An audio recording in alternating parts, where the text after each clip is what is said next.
Hello, everyone, and welcome to this installment of our Vendor Spotlight interviews. My name is Suzanne Hall, Director of Christkindlmarket Des Moines. This interview series showcases vendors participating in this year's festival, taking place December 1st through the 4th at Principal Park. Today, I'm here with Karl Schmidt of Dakota Tinworks out of Esteline, South Dakota. Thanks so much for joining me today. It's my pleasure. Yay. Do you want to talk a little bit about what you do at Dakota Tinworks and what you have planned for this year's event? Sure. So Dakota Tinworks is a family-owned business. I'm the only tinsmith in the family, but I couldn't do this without the help of my family, particularly at the Christmas market. So if you've been to the Christmas market before and you've seen our booths, you understand that while I'm doing demonstrations and talking to people, my wife Nadine is busy making sales and taking care of people who come into the sales part of it. So it's definitely a family effort. That's wonderful. Tell me about your products.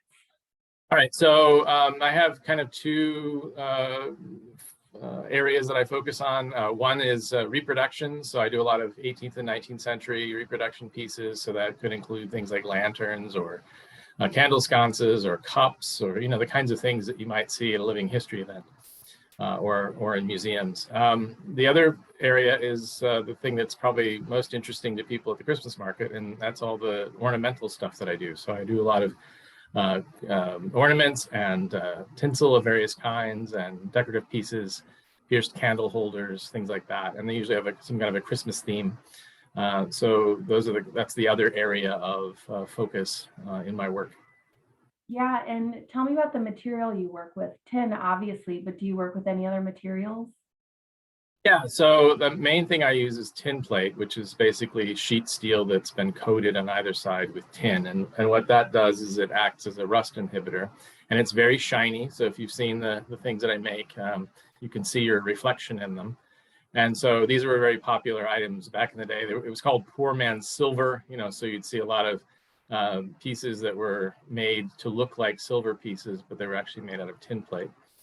I dabble a bit in copper. So the last couple of years, I've had some copper ornaments and copper tinsel introduced into the mix.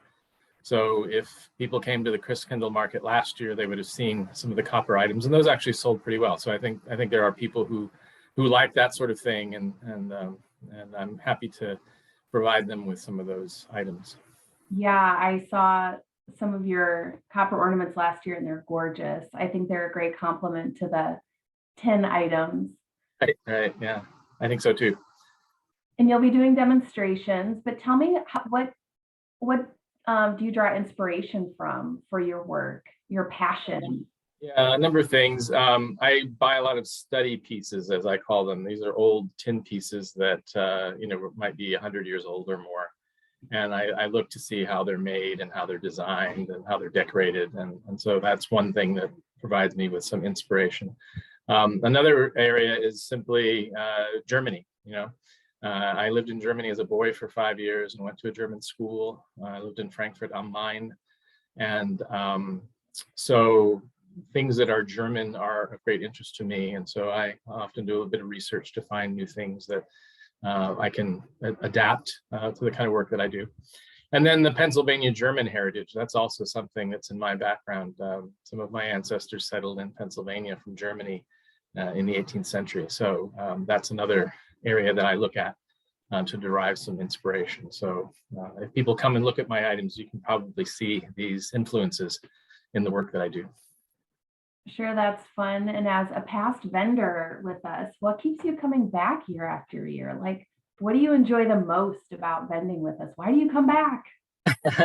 Yeah, well, it's exciting. The sort of vibe that I get from people, they come and they haven't seen this sort of thing before, and they often have a lot of questions about what I'm working on and how do I make these things, and I'm happy to demonstrate some of that for them.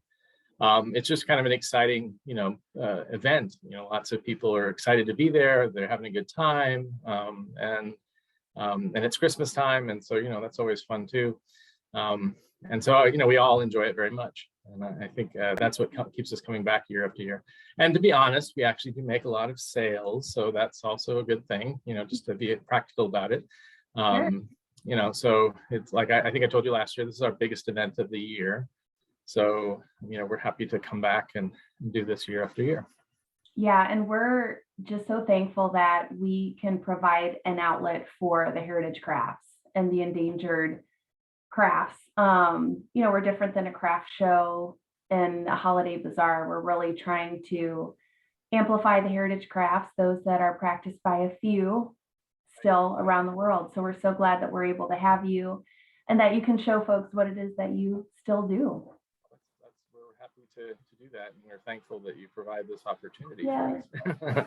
I was in the UK last month, as you know, teaching tinsmithing as part of a heritage crafts focus, and tinsmithing is basically dying out in the UK. So it's not the case here in the US. So I'm glad to be part of a tradition that is still alive and well here.